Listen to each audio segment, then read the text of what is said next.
ఒకవైపు ఐపీఎల్, మరోవైపు కొత్త సినిమాల సందడి. ఈ వేసవి అంతా ఇలానే ఉండబోతోంది. ఈ వారం కూడా రెండు క్రేజీ సినిమాలు ప్రేక్షకుల ముందుకి రాబోతున్నాయి. 17న ఓదెలా 2 రిలీజ్ అవుతుంటే 18న అర్జున్ సన్ ఆఫ్ వైజయంతి సినిమా రాబోతుంది. కరోనా సమయంలో ఓటీటీ ప్రేక్షకుల్ని రంజింపజేయడమే లక్ష్యంగా ఓదెలా రైల్వే స్టేషన్ ని రూపొందించారు. ఓటీటీ తెరపై ఆ సినిమా మంచి విజయాన్ని సాధించింది. ఇప్పుడు ఈ చిత్రానికి సీక్వెల్ గా ఓదెలా 2 తయారైంది. సంపత్ నంది ఈ చిత్రానికి కర్త కర్మ క్రియ. తమన్నా కథానాయికగా నటించారు. Teaser, trailer ఆకట్టుకుంటున్నాయి. గ్రాఫిక్స్ కి పెద్దపీట వేసిన సినిమా ఇది.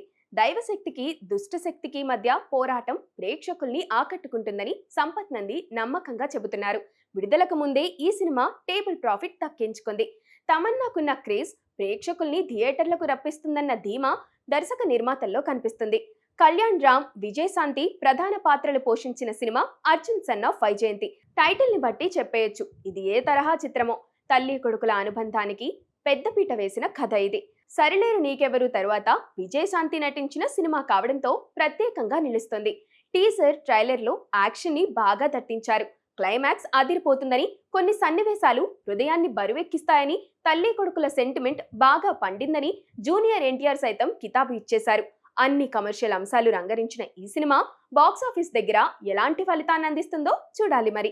ఈ మధ్య ప్రతివారం ఏదో ఒక సినిమా రీ రిలీజ్ పేరుతో ప్రేక్షకుల ముందుకు వస్తుంది. 18న నా ఆటోగ్రాఫ్ స్వీట్ మెమరీస్ చిత్రాన్ని విడుదల చేస్తున్నారు. మాస్ యాక్షన్ కథలు రీ రిలీజ్ అవ్వడం మామూలే. ఇలాంటి సమయంలో ఓ ఫీల్ గుడ్ సినిమాని మళ్లీ రిలీజ్ చేయడం వింతగా కనిపిస్తోంది.